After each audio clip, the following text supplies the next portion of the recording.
This is Fit to Succeed in partnership with NordicFitnessEducation.com with host Ben Pratt. Thanks for joining us.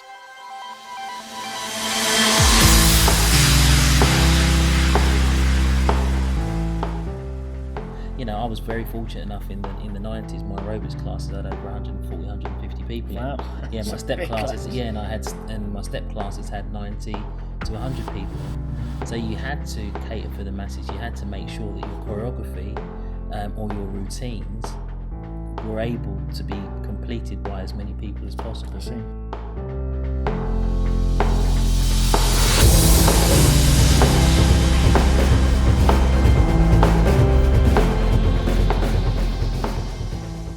Welcome to this face-to-face interview with Lincoln Bryden. It's great to have you with me here Yeah, it's today. good to be here. Good to be here. Hello. Yeah.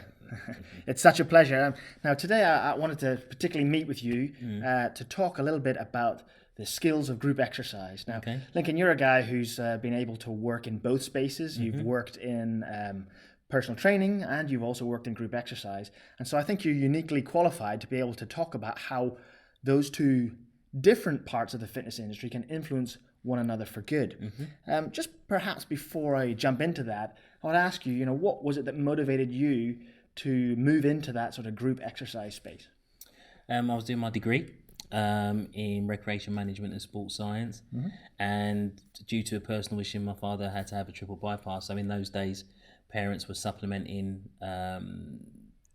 kids going to university. So my parents couldn't pay for me to go to university, so I had to get a job. And luckily, a fourth year student was working in the gym, and she said, "Oh, do you fancy, teaching in the gym instead of going to Sainsbury's and stacking shelves?" Not saying there's anything wrong with that, but if there was a choice between the two, I thought, yeah, I'll work in the gym. It's not a problem. I train. And in my interview, I remember the woman saying, "You do realise you're going to have to teach fitness classes. Is that going to be a problem?" And I thought, well, it's to music. I've got rhythm. It can't be that hard. Yep, let's crack on. Let's do it. So I had a week-long intensive training course where they taught me, it was brilliant really looking back, fitness testing, program design, the whole aerobic instructing, how to layer, teach choreography, different types of classes. And then within a week and a half, I was working in the gym. So that's kind of how I started. Oh, that was the industry back then, though, wasn't it? It definitely was. I think I did about a week's-long course, and then I was now allowed to instruct. It wasn't a standardized industry like it is today. No, not at all. So I worked literally for 2.5 years before I actually did my exercise to music qualification. So you kind of had to learn on the job. Yeah, definitely. Which I think that's actually a good way to go. Definitely. I suppose in some ways it's like the informal apprenticeship model. Yeah.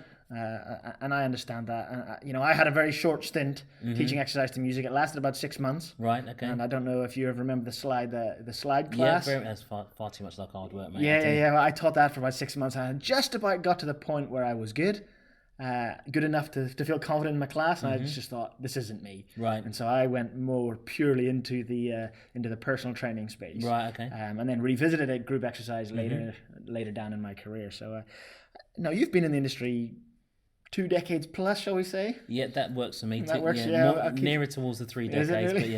but yeah. What keeps you motivated after all these years in what you do? I like seeing how the industry's changed. I like being challenged. I like to see that it is evolving.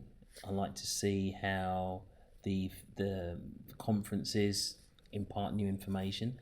I did fall out of love with the industry about 7-8 years ago. I didn't see where group exercise or fitness was going. The whole industry, or just specifically group exercise? The whole industry. Right. I was kind of going to a lot of these conferences, and I was thinking, I've seen that before, and I think everyone was trying to find the next big thing. I think it became very commoditized, very business orientated. Everyone was trying to find the next step or the next Zumba, rather than actually looking at how we're actually going to help people get healthier and in better shape. And then I came across obviously Metabolic Effect, and sort of that was a completely new way of, for me, a new way of looking at exercise and movement, and that kind of reinvigorated sort of my enthusiasm for the industry and educating. Nice.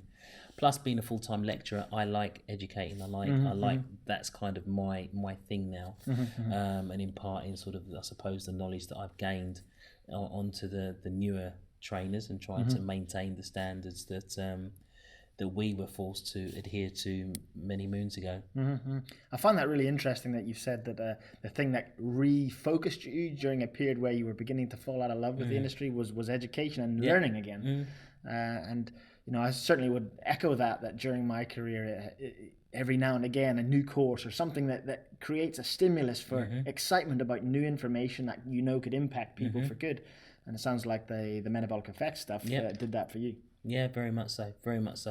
And and I'm sure in 2 or 3 years' time there'll be something else that will sort of reignite that or maintain that sort of passion in group exercise and training as a whole. Now, if we just step back a bit, because you mentioned a little bit earlier there about various conferences that you're going to, and I know for a number of years you helped to organise the International Fitness Showcase, which is a very big event up in Blackpool. One of my favourite in the circuit. I think there's always a great vibe about the place. But one of the things that was interesting for me, because I came from a company that was focused on teaching personal training, into an event that you and some other colleagues were organising that was mostly group exercise focused. And it highlighted to me something I suspected for a long time, that the personal training worlds and the group exercise worlds tended to almost operate separately. And, I'm not sure that that's the way it has to be, but they kind of developed in two separate worlds, and they seem to have different interests. How have you found it? Because you've obviously working in both spaces for a long time. Do you see any commonality between those two sides of the industry? Well, they're both trying to help people. Sure. That's the common ground. I think traditionally it seemed, that personal trainers looked down on the group exercise world. That they are, group exercise instructors only did grapevines and leg curls and, did exercise to music. And I think that with enhanced education, that has changed. And I think, to be honest, I think the advent of body pump and those type of classes kind of broke the mold that, group exercise classes didn't have to just be, knee lifts and spotty dogs and aerobic type stuff. It could actually bring the resistance world into the studio. And then by doing that, you've got the shared common ground of actually teaching a movement with resistance, so there's definitely a common ground there. So I think there seems to be more of an acceptance that group exercise instructors can now be personal trainers and vice versa. And especially as now a lot of group exercise formats aren't actually done to music. So music's very much a background music rather than you have to go down for 2 up for 2 or down for 3 up for 1. So again, that's reduced a lot of the negativity that many fitness instructors and PTs may have had around group exercise. Do you think for a time there then, kind of following up on that thought process, do you think for a time in group exercise it became too dense choreography focused? Yeah, very much so, 100%. And what I saw, which is possibly one of the reasons why I fell out of love with conferences for a while, is that what was happening at the conferences was not replicated in the studio. Right. So you'd see all of this, all singing, all dancing, step and aerobics choreography, and then you go back to a studio and there'd be only 2 or 3 people in a class that could do it. Because it was too complicated. Because it was too complicated. So they couldn't be overly complicated. They had to be repetitive and learned and structured. But there's a balance between, again, if you have good teaching skills, there's a balance, there's a way that you can achieve both. And also as well is remembering that people come to you, they come for a workout. They come to have physique change. So there's no point having a dance-inspired workout if it doesn't give them a workout. Yeah. No, I think that's a good point. I think you also start to allude to something that's really, you mentioned there the importance of teaching skills. I'd love to get into this a bit because, this podcast, this video series is particularly focused towards probably more the fitness instructor, personal trainer side of the industry. And I have a hunch that there's a lot that those trainers can learn from people who are more classically trained in group exercise to music. So what sort of key skills would you see that someone who goes into the group exercise space as an expert, that could be beneficial for the personal trainer or the fitness instructor who wants to now teach a circuit class, but they've not done that before? I think motivation's key. One of the key things that I teach on my personal training courses is, yes, you can, teach an exercise. Yes, you can count how many reps, but how are you actually motivating your client? So whether it's, that one person or two person, whether you're doing semi-private training or small group training, group exercise instructors tend to be, the better ones, should I say, rather than generalizing, very good at motivating a group of people, making them feel good about what they're doing. So what is the nuance of that? Because I agree, I think motivation is important, but a personal trainer or a fitness instructor motivates an individual and probably has got quite good at that. Yep. Is there differences in how you might motivate when you're dealing with a larger group? Is it just being loud? I mean, what is it? See, I wouldn't say that I'm loud when I teach. I like to make people feel at ease. I think that's important. I think I'm a big fan of, if you're giving praise, that it's specific praise. I hate people saying good, well done, awesome. Just general. Yes, what's good, what's well done, what's that person done. If you've got the skill to be able, when you're teaching a group of people, to make each person feel an individual within that group, that's a very special skill, and that's quite easy. So you notice someone, you give them someone positive reinforcement that they've done something, and they'll feel that person's actually noticed me. And if someone messes up, so what? It's not the end of the world, and I think that's the important thing from my perspective. I know there's loads of different types of personalities of trainers, but for me, I'm very keen on making everyone feel that they're part of my experience, as it were. So do you think there's a difference then because there's different class formats? I mean, a typical circuit, the trainer wouldn't be up the front leading the group and they're all copying the trainer. They'd actually be out and amongst them, compared to like a body pump class, as you mentioned, where you can run classes that way, where you've got a lead, and that lead has to stand at the front. Would you have different approaches to motivating individuals in those different scenarios? Me personally, no. I mean, it's quite sad. I did a master class. I won't name the gym chain, but there's now a craze or a phase or a type of class where it's a body pump class but it's a virtual body pump class. Right, with no instructor. Yeah, well, people go into a studio and then there's a video screen. I mean, to me, that as someone that's been lucky enough to earn a living for teaching group, that's awful. Right. I'm not going to say what I was going to say. No personality. There's no personality. You might as well be at home, Watch on YouTube. Yeah, watch it on YouTube. You might as well, because I don't get that. But in terms of motivation, I think that if I was teaching, rightly or wrongly, when I taught body pump, I still, I don't want to dig out body pump, but there are certain class formats that believe that you're the performer. People aspire to be you. You've got to lift the heaviest, to be the biggest, the loudest. Sure. Again, that's not my personality. My thing is I want people to realise that I'm one of them. So yes, I will start an exercise, but I'm a trainer. So I will actually still go around and correct technique, because that's my job. Teaching circuits, I'm not a bigger, faster, louder, stand in the middle, count to 30 seconds, blow a whistle and stay change. So not military style. No, I will go around. Again, maybe it's because that's the type of personality I am. I'm not a militant, hardcore trainer myself. I don't sort of live and breathe and sleep about going into the gym. Sure. It's very much a means to an end to me. So when I teach a circuit class, I will go around, I will encourage, I will motivate, because again, that's what I think my role is. So you're kind of alluding to some other things there, because I kind of jumped into the motivation thing. What other factors then outside of motivation do you think are important? Because you're starting to talk about getting personal and trying to make connection. Is that also a key thing? Definitely. Personal connection, having empathy, making people realise that, yes, this is hard, but you're going to get through it and you're going to feel a lot better once you've actually completed this workout.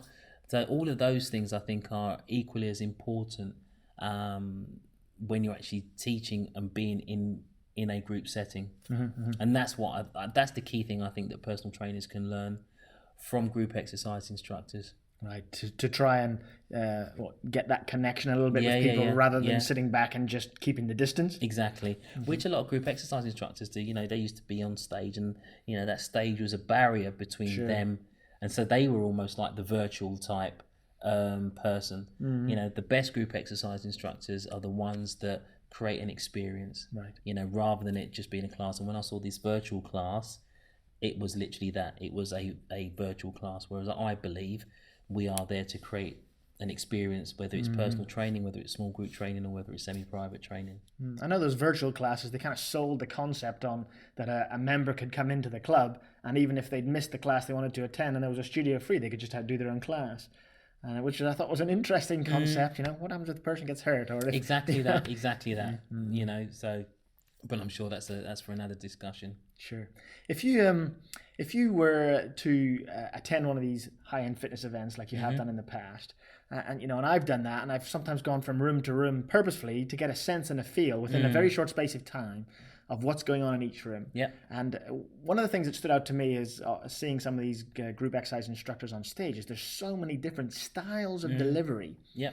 I've also seen some, particularly when you've stood in one room and 2 minutes later you've gone somewhere else, and you notice that there can be quite huge differences in the quality of the experience. Yep. Now, we were talking just before we started recording here about, I can remember an instructor I visited in a fitness event in London, and he'd been set a bit of a bum deal. The soundproof booth he was meant to be operating in wasn't working, so the noise from the rest of the conference was overpowering, and so his microphones weren't working very effectively and people struggled to hear him. Yep. So within a few minutes he put his microphone down and he taught this class just purely by sight. And I can remember standing there watching him going, wow, that would freak me right out if I had to do that, but I wasn't a group exercise instructor.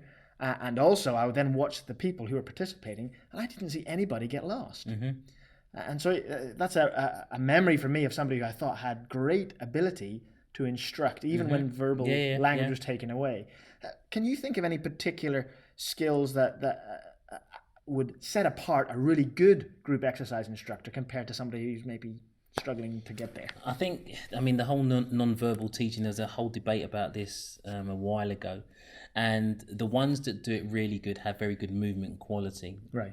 So... What do you mean by that? Just for the listeners. Yeah, so if they're performing a movement, they're performing it to... Like if you watch a ballet dancer, they don't have to speak, but their movement, they express their thoughts and their feelings through their movement, and you know exactly how, what the movement is supposed to be. Okay. So if someone hasn't got very strong arm lines, or they're very small on stage, that wouldn't be very inspiring to the people that are watching. So is that going to be focused then on making the movements grander and greater and more visual and exactly clear to see? Yeah. So visual, stronger depending on the teaching type. So you need to have movement quality, or you need to, and I think it's just like dance. For me, dance should come from the heart. So people can see that emotion, and again, it's that connection. So I personally keep going back to that connection, that people see that you're not just doing the movements for the sake of doing the movements, you're actually doing it from the heart, which then gets me back to this virtual scenario where you can just see someone's just performing the movements. So there's no sort of, you have to be pretty motivated to, in my opinion, to do a virtual class. Yeah, sure. Whereas I suppose my target market were people that weren't that motivated. So in terms of the non-verbal part, the clean movement is a key. I had a similar experience when I was teaching at Fit Pro once, where there was a power cut. Oh, really? So I was teaching all teaching music, all verbal. Then there was power cut, so there was no music. So I just thought, well, I've got two choices. I either stop the class or I just carry on. So I just luckily it was a dance class. Right. So I just taught the routine with no music and just paced it out. And then it actually worked for me, because then when the music came back on, it just created this massive rise in energy. And so the class was a hit. So I think in terms of, and that's the reason why I want people to feel whenever I delivered sessions that I'm one of them, that we're in this together. Right. When something happens, it's not, I'm just an aerobics instructor that have been lucky to be on stage and teaching. So, I want you to enjoy this experience with me. I really commend you for that. I think that's such a nice, humble approach, rather than creating the student-teacher sort of scenario. I really like that. Now, so in relation to trying to find a way to make this a really practical thing for personal trainers and fitness instructors, it's unlikely that those type of trainers are going to start out in the dance field of group exercise. They're more likely to be involved in more static forms like maybe kettlebell training, maybe something like spin or body pump, where they are in that mode of being at the front of the class. Possibly they'll get involved in things like boot camps or circuits, but it's less fixed in the way. It's more fluid in how it operates. My thought here would be, how can we really help those people to, instruct and do so in a way that helps people learn, even though there isn't the opportunity to be so graceful, and with the movement it's more about sort of technique and things like that. What are your thoughts there? Even if they're doing kettlebells or body pump class, they can still instruct and they can still teach. I would try to go away from being at the front and demonstrating and following me, especially something like kettlebells, where from a technique point of view, there's so many things that could go wrong. So I would say, and also the success of a group exercise instructor is very the same as a group trainer or personal trainer, that is down to personality. Right. And just as much as different group exercise instructors or presenters will attract different people, the same will be the same true with fitness instructors. So you'll get your militant trainer that people like because they're, no nonsense. Bossy. The bossy people, the autocratic type person. But then you'll get the type of trainer that, the warm fuzzy type of trainer that, wants to be the motivator, but the encourager as well. So for me, I use an acronym called DEMO. So you demonstrate a move, maybe 2 or 3 times so people can see what the exercise is. You explain what you're doing. So say, for example, if you're doing a squat and a press, so you'll do the movement squat and a press, you'll actually say, right, I'm doing a squat, I'm squatting nice and low, and then I'm pressing up, keeping, my knees over the toes, Sure. So 2 or 3 points. And then then you do the motivation part, okay, which is what a lot of trainers find hard. So the M is the motivation, excellent stuff. Mary, I like the way you're squatting nice and low, really good posture. So it's not just the okay, well done, good job. But reinforcing teaching points. But you're reinforcing the teaching points. You're pointing someone out. You're saying, look, they're doing really well. And then you orientate. So then you sort of say, right, now we're going to move on to the next exercise. So if you use that, the demo, DEMO, you can use that. Yes, you're demonstrating, because the good thing that fitness instructors and personal trainers have, they should have good exercise form. Good point. So so that in itself, yes, they're not going to do sort of mambo cha-cha-cha with an arabesque at the end, but their squat and a press and their lunge with a curl is going to be pretty good, and that's motivating in itself. But now you want to turn that motivation on its head and motivate the people that are in front of you. I like what you said as well there, and that in terms of the motivation, using good teaching points is you lean towards making those points positive, rather than pointing out you haven't got that right, you should be doing it this way, which actually just isolates the person in the class and you've embarrassed them. Yeah, exactly that. And I think, again, in personal training land, it seems to be, not, in the students I teach, it's very much, you're not doing that, you need to do it like this.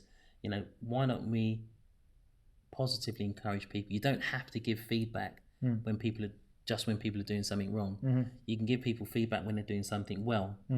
From a positive reinforcement point of view, it makes them feel good, makes them feel confident, and they're more likely to come back. Yeah, I think another good point to consider there, which goes along with what you were saying, is that when a PT is working one-on-one with somebody, there's nobody else around, and they can stop what they're doing, take a bit of time to get it right, and tell the person's getting the technique, and then go back to the repetitions. When you're in a group exercise class, the class is going on, and if you can't stop out with that person, because they need to keep up with everything that's happening around about. And so to focus too much on the negative kind of takes away from the flow and the experience, not just for the individual, but perhaps for everybody else. Exactly that. Unless you do it in a way that it's kind of light-hearted, but it gets the point across. So it all comes down to your experience and how you can actually manage that situation. A couple of final questions as we're kind of coming up of time. And one is, when you look at people in your experience, particularly in the group exercise space, perhaps those classes we've kind of alluded to that may be more fitting for fitness instructors and personal trainers. I'm not saying that those people can't, like yourself, excel in the dance side, but that might be more likely a field where many of those would be. What would be the sort of common errors that you see in instructional style or technique that could maybe, like the low-hanging fruit, that people could easily address and make their class experiences better for their clients? Planning. Okay, great. Is the key one.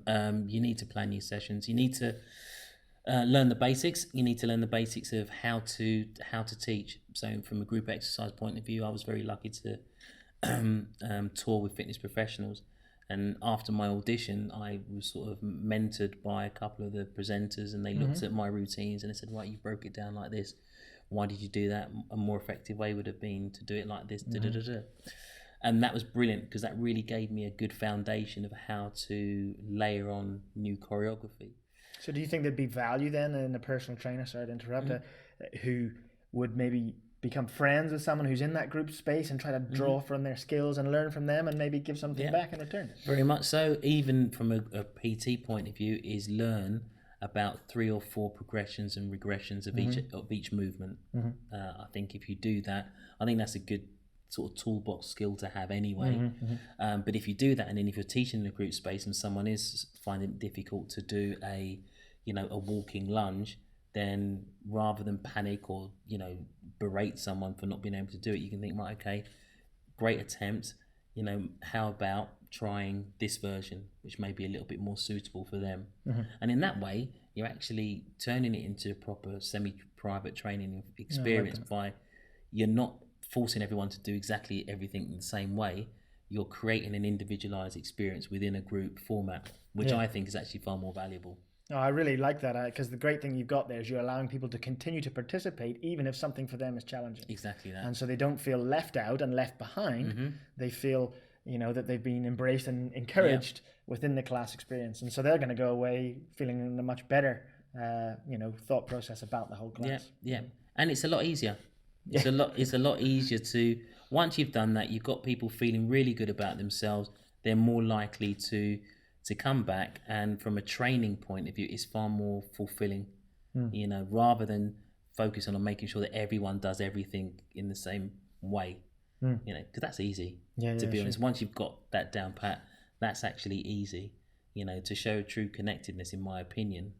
And it's only in the last few years I've actually sort of the light bulb moment for me to show that true connectedness. If you can get in a group of, say, 10 people, each person doing their workout that's fulfilling for them, that's the true secret, in my opinion. Yeah, I think that's a real gem. That's a real bit of gold there. It's interesting listening to you talk over this last 20 minutes or so. The number of times where you've talked about connection, experience, being personal, how people feel. And so often we go into these things with certainly maybe men more so than women, with a very structured, this is what should happen, this is what makes a class good. But actually, the experience and the feeling from what you're saying is probably more important for the participant. Yes, we want them to get fit along the way, but them leaving with good memories, good feelings, maybe have a longer term effect. It's not our workout. It's not our session. So, again, certain group formats, you have to lift the biggest, it's not our workout. People don't, some people come because of us, of course, but for me, it's their experience. It's my client's experience. It's how they feel, or how they feel when my session's finished with them.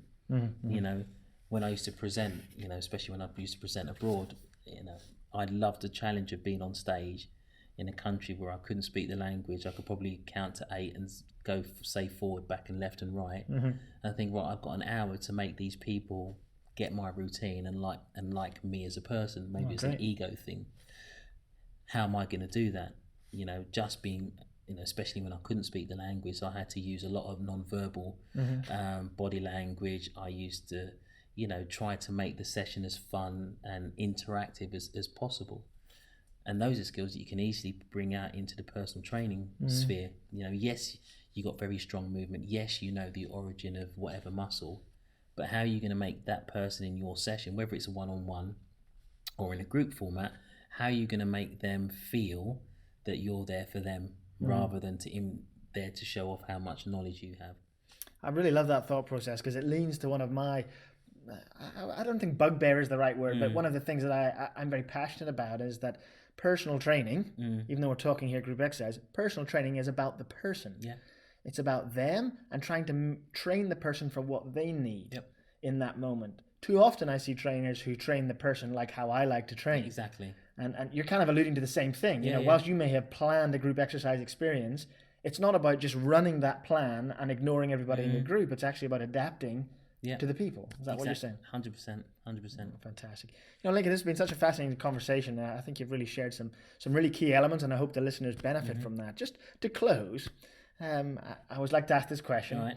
If you could go back to Lincoln, who just entered the industry some 2 or 3 decades ago, knowing what you've learned over these years, in the industry.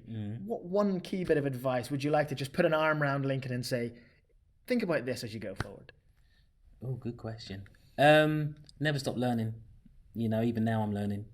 Never stop learning. Just when you think you've got it, there's going to be something else that comes out that gives you a new perspective. There's going to be a client that's going to, present themselves to you. So never stop learning, not just education in terms of research, but just learning about personality types. I think training has become more holistic. I think we're more fitness coaches now. And I think that, and I'm sure you've seen this online, there's, people want to be in a certain camp. They're either in this camp or that camp or They can label themselves. Yeah, don't they? exactly. I'm a this type of person. And I personally think, it's the Bruce Lee saying, absorb what is useful and disregard the rest. And just take snippets of different speakers, different trainers, and then create your own formula and have confidence that you can actually deliver a product and a service that may not suit everyone, but the people that you do serve, they'll really benefit from. Excellent. That's a great answer. I think that's also a great point that we can end this interview on. And for everyone who's been watching and listening, I really hope you've enjoyed the content that Lincoln's brought and the things that he's shared. It might inspire you to enter the group exercise space if you're not already doing it. Please note as well, we'll also have lots of ways of connecting with Lincoln in our show notes. So by all means, look at that and make contact with him if there's anything in particular you'd like to address with Lincoln. At the same time, I'd encourage you to please subscribe to the show if you've enjoyed this episode, and by all means give us your review and rating either on YouTube or on iTunes on the podcast. So thanks very much for joining us. Lincoln, it's been a pleasure. Absolute pleasure. Thank you very much. If you enjoyed this podcast, please subscribe and share via social media. You can also rate the show on iTunes, Stitcher, or YouTube. If you'd like to know more about us, then check out our range of online courses at www.nordicfitnesseducation.com.